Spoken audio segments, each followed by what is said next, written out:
শুভ উদ্বোধন হয়ে গেল যুব সংহতি উৎসবের, যা কামচে ও চকহারি মধ্যবর্তী জায়গার টাটা মার্কেটে। রাজ্যের পালা বদলের পর মুখ্যমন্ত্রী জোর দিয়েছিলেন খেলা ও মেলায়। তারই অঙ্গ হিসেবে 2011 সালে শুরু হয়েছিল যুব সংহতি উৎসবের পথ চলা। আজ তা দেখতে দেখতে 13 বছরে পদার্পণ করলো। আর এই যুব সংহতি উৎসবকে কেন্দ্র করে আপামর মানুষজনের স্বতঃস্ফূর্ততা লক্ষণীয়। এই যুব সংহতি উৎসব বর্তমান সময়ে খুব যুগোপযোগী। মানুষের মধ্যে ভ্রাতৃত্বের মেলবন্ধন তৈরি করার এই যুব সংহতি উৎসবের মূল মন্ত্র, তা শুরু হলো আজ।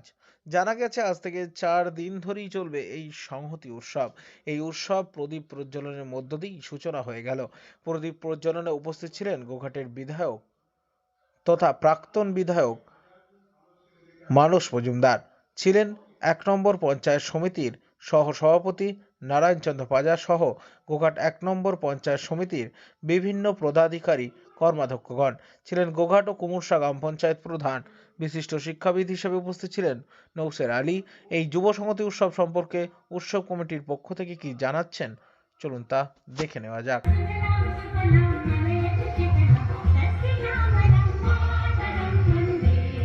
অ্যাকচুয়ালি আমরা এই এলাকার যারা সংস্কৃতিপ্রেমী মানুষ, যারা যে যুব সমাজ, সেই যুব সমাজকে একত্রিত করে একটা বন্ধনে আবদ্ধ করতে দিয়েছি মেলার মাধ্যমে। এর মূল উদ্দেশ্য হচ্ছে এখনকার যে যুব সমাজ, সেই যুব সমাজ বিভিন্ন অপসংস্কৃতির সঙ্গে যুক্ত হয়ে গেছে। বিশেষ করে দেখা গেছে এখন মুঠোফোনের দৌলতে তারা ফোনেই ব্যস্ত হয়ে গেছে। তাই ভারতবর্ষের যে ঐতিহ্যবাহী সংস্কৃতি রয়েছে, যেটা গোটা পৃথিবী কাঁপিয়ে দেওয়ার মতো সংস্কৃতি, সেই সংস্কৃতিকে তারা বহন করতে সমর্থ হয়ে উঠছে না। তাই আমাদের আন্তরিকভাবে প্রচেষ্টা যাতে সেই সংস্কৃতিকে ধারাবাহিকভাবে বহন করা যায়, সেই প্রচেষ্টা রাখছে। এই যে সংহতি মানে সংহতি কথার মাত্র যে সংঘবদ্ধতা বা যুক্ত হওয়া।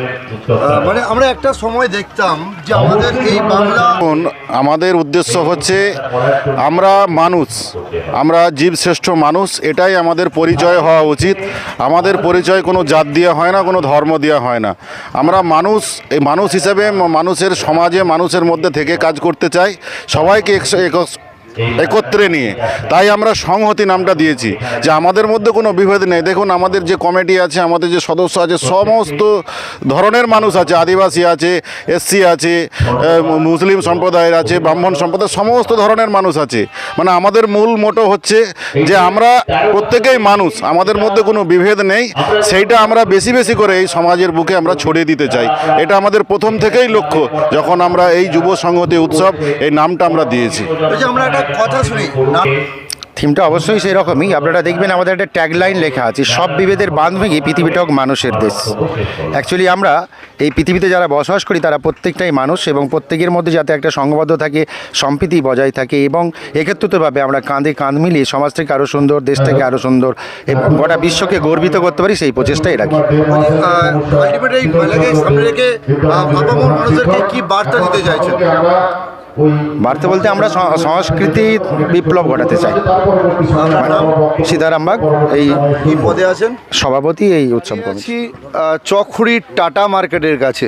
তো আপনারা অনেকেই জানেন যে যুব সংহতি উৎসব পালন হচ্ছে এই টাটা মার্কেটে। তো বর্তমান সময়ে আমাদের রাজ্য এবং দেশ একেবারে একটা বিষ বাষ্প ছড়িয়ে পড়েছে, একটা ধর্মীয় বিভেদ তৈরি হয়েছে। আমরা সাধারণভাবে জানি মেলা বা উৎসব যাই হোক না কেন, এটা একটা মিলন ক্ষেত্র। আর সেখানে দাঁড়িয়েই ইতিমধ্যে আমি পেয়ে গেছি যে গোঘাট বিধানসভার প্রাক্তন বিধায়ক, বর্তমান হুগলি জেলা পরিষদের সদস্য মানস মজুমদার, তো যাকে কম বেশি আপামর গোঘাটবাসী চেনে। তো তার কাছ থেকে জানার চেষ্টা করব, এই যে যুব সংহতি দিবস, এখান থেকে কি বার্তা দিতে চাইছেন, বা যুব সংহতি দিবস কেন? দাদা, যুব সংহতি দিবস পালন করার মূল কারণ কি?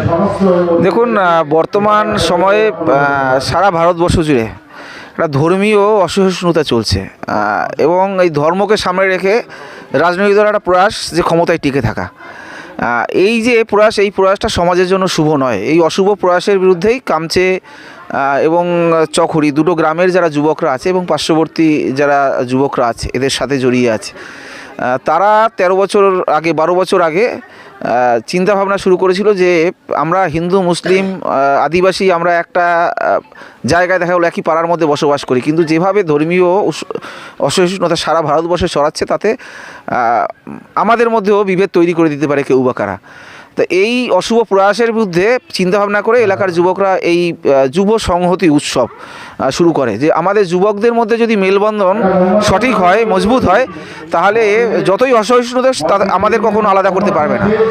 সেই উদ্দেশ্যে প্রত্যেক বছর 3 দিন ধরে এই মেলা চলে, এবছর 4 দিনের মেলা। সেই মেলায় যারা কর্মকর্তারা আছে তারা বিভিন্ন ধরনের সামাজিক এবং সাংস্কৃতিক অনুষ্ঠানের এখানে আয়োজন করে। গ্রামের বিভিন্ন জায়গা, শুধু এই দুটো গ্রাম নয়, পার্শ্ববর্তী বিভিন্ন জায়গা থেকে সেখানে সাধারণ মানুষ উপস্থিত হয়। এবং আমরা যারা রাজনৈতিক নেতৃত্ব, আমাদেরও আমন্ত্রণ জানায়, আমরাও আসি। আমি এসেছি, গঙ্গারাম হাসদা তিনি এসছেন, নারায়ণ পাজা আমাদের থেকে শুরু করে প্রদীপ রায়, সীমন্ত রায়, সঞ্জয় খান, সঞ্জিত পাখিরা, আমাদের প্রধান রবিন থেকে শুরু করে শান্তনা মান্না, যারা গ্রাম পঞ্চায়েতের প্রধান এবং কর্মদক্ষরা আছে, দলের সভাপতি কাজল রায়, সব আরও যারা রয়েছে সবাই এখানে উপস্থিত হয়েছে। এবং আরও অনেক বিশিষ্ট মানুষ তারা আসবে এই 3 দিনে। থানার ওসি, বিডিও সহ অন্যান্য আমাদের এমপি অপূর্বা পোদ্দার সবাই আসবে। দেখুন, আমরা মেলা মানে মিলন ক্ষেত্র আমরা সবাই জানি, এবং সেই মেলা যখন দেখুন এখানে যে জায়গায় হচ্ছে, এখানে হিন্দু, মুসলিম, আদিবাসী 3টে সম্প্রদায়ের মানুষ একটা গ্রামের মধ্যে বসবাস করে। তো এই যে ক্ষেত্রটা, সেই ক্ষেত্রটা মজবুত করার জন্য এই মেলা। এবং সেখানে আপনারা দেখেছেন 2010-11 সালের পর থেকে আমাদের মুখ্যমন্ত্রীও মেলা এবং খেলার উপরে বেশি জোর দিয়েছেন, যে খেলা মানে সেখানে খেলাধুলা মানে শরীরচর্চা। সেখানে স্বামীজি বলে গেছিলেন গীতা পাঠের থেকে শরীরচর্চা ভালো। তো এর সাথে দেখুন আধ্যাত্মিক বিষয়ও জড়িয়ে আছে। ভ্রাতৃত্বের বন্ধন মজবুত করার জন্যই মূলত এই মেলা, এবং সেই উদ্যোগ গোঘাটের এই যুবকরা নিয়েছে। এবং সেখানে যখন আমরা আহ্বান পাই, এটা আমরা উপেক্ষা করতে পারি না, যার জন্য আজকে উপস্থিত হয়েছে এবং আগামী দিনেও আসবো। আমরা তো জানি যে এই বাংলা রবীন্দ্রনাথ নজরুল, ক্ষুদিরাম বোস, নেতাজি সুভাষচন্দ্রের বাংলা। এবং আমরা এটাও জানি ঠিক এখন এই বর্তমানে ভারতবর্ষে যেটা ছড়িয়ে পড়েছে, যে তাদের যে চিন্তাভাবনা, সেই চিন্তাভাবনাকে পিছনে ফেলে দিয়ে ধর্মীয় অসহিষ্ণুতাকে জাতপাতের ভেদাভেদের মাধ্যমে ক্ষমতায় টিকে থাকা, এর বিরুদ্ধে মূলত এই যুব সমাজের প্রতিবাদ। এবং তার জন্যই শুভ উদ্যোগ, শুভ আহ্বান, আমরা সেখানে উপস্থিত হয়েছি। বাংলার বুকে এখন এটাই আগামী দিনে ভারতবর্ষে হতে চলেছে, যেটা একটা সময় ছিল। কেন্দ্রের সরকার সেটাকে গুলিয়ে ফেলার চেষ্টা করছে, তো আমরা মনে হয় না সেটা গুলিয়ে দিতে পারবে।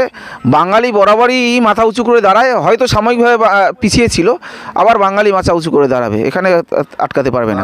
যোগ্য চেষ্টা চালাচ্ছে। তো এখানে দাঁড়িয়ে কমিটির উদ্দেশ্যে আপনার কিছু যদি কোনো মতামত থাকে?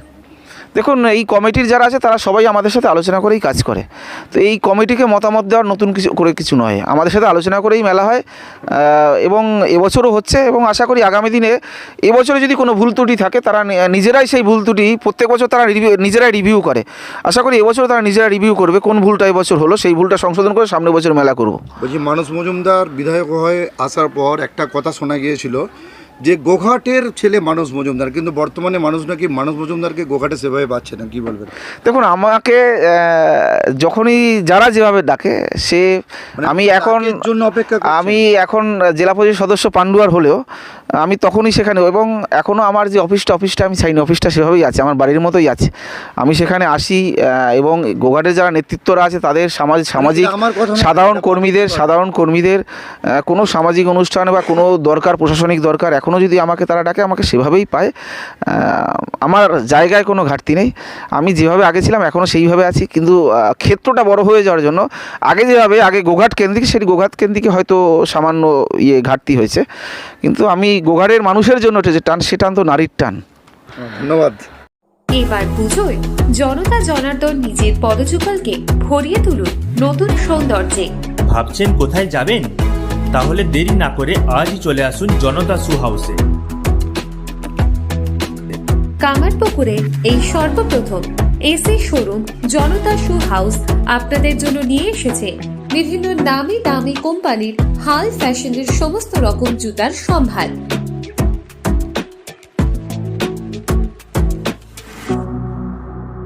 একদম আপনার সাধ্যের মধ্যে। কামারপুকুর চটি, বেঙ্গাই রোড ধরে 30 সেকেন্ডের হাঁটা পথে পৌঁছে যান সিরাজ আলীর জুতার দোকানে। শনি মন্দির সন্নিকটে Janata shoe house, proprietor Siraj Ali. Phone number 9732156840।